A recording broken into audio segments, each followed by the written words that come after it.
Allô, bonsoir à tous. Mon nom est Damien Mamanissini. Je suis coach en apprentissage des langues, particulièrement de l'anglais.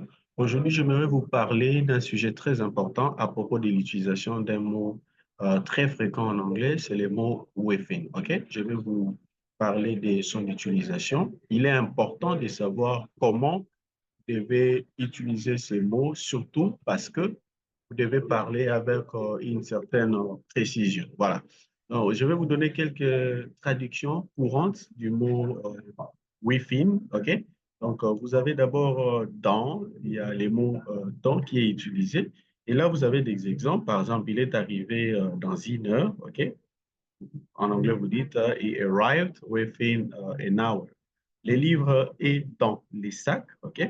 Dites the book is within the bag. OK? Par rapport à l'espace ou par rapport au temps. Vous avez aussi, nous avons besoin de décider dans la semaine. OK? We need to decide within the week. OK? S'il n'est pas traduit par dans, il peut aussi être traduit par à l'intérieur. Ici, d'abord, par rapport à l'usage, dans est utilisé pour exprimer une période de temps ou une limite physique, comme à l'intérieur d'un contenant. Par exemple, le livre est dans les sacs. Vous dites, the book is within the pack. OK?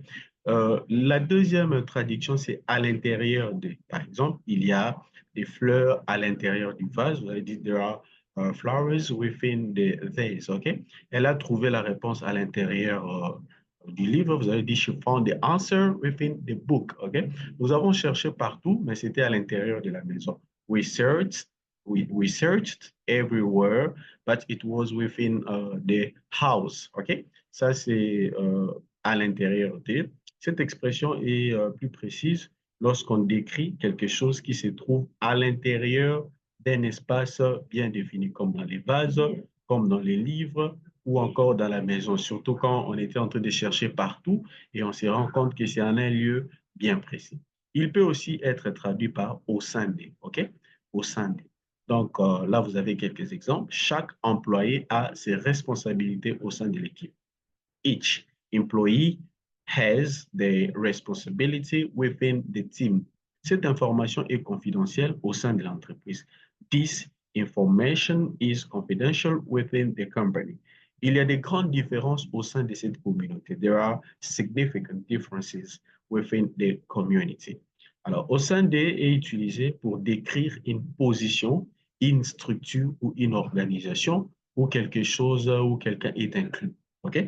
Donc, si vous faites partie d'une position, d'une structure ou d'une voilà, organisation. OK?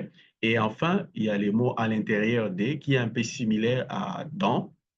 Nous devons terminer ce projet à l'intérieur de 2 semaines. Donc, dans cet intervalle de 2 semaines, we need to finish this project within 2 weeks. Les réponses se trouvent à l'intérieur de ce dossier. The answers are within this folder. La solution doit être trouvée à l'intérieur des règlements établis. The solution must be found within the established regulation. À l'intérieur des est utilisé de façon interchangeable avec dans. Donc, c'est similaire à dans et il est souvent utilisé de façon interchangeable. Mais pour être plus précis, lorsqu'on parle des délais ou des limites spécifiques, il est important d'utiliser à l'intérieur de traduire within par à l'intérieur de. Voilà. Donc, chaque traduction peut varier légèrement en fonction du contexte spécifique de la phrase. Il est donc important de tenir compte de cela et traduire within, soit par dans, à l'intérieur de, au sein de. Voilà. Et donc, soit si vous voulez parler de la limite de l'espace, du temps, d'une proposition, de quelqu'un ou d'une chose faisant partie d'une position, d'une entreprise ou d'une compagnie, vous pouvez utiliser. Merci d'avoir suivi cette vidéo. Si vous avez aimé, n'hésitez pas de liker et surtout de laisser votre commentaire. Et si vous avez d'autres sujets sur lesquels vous avez des difficultés, que vous avez des difficultés à aborder en vue de tendre votre compréhension de la langue anglaise, vous pouvez me laisser des commentaires au bas de la page et je vous ferai des vidéos pour vous aider à bien progresser dans votre apprentissage de l'anglais. Bye bye.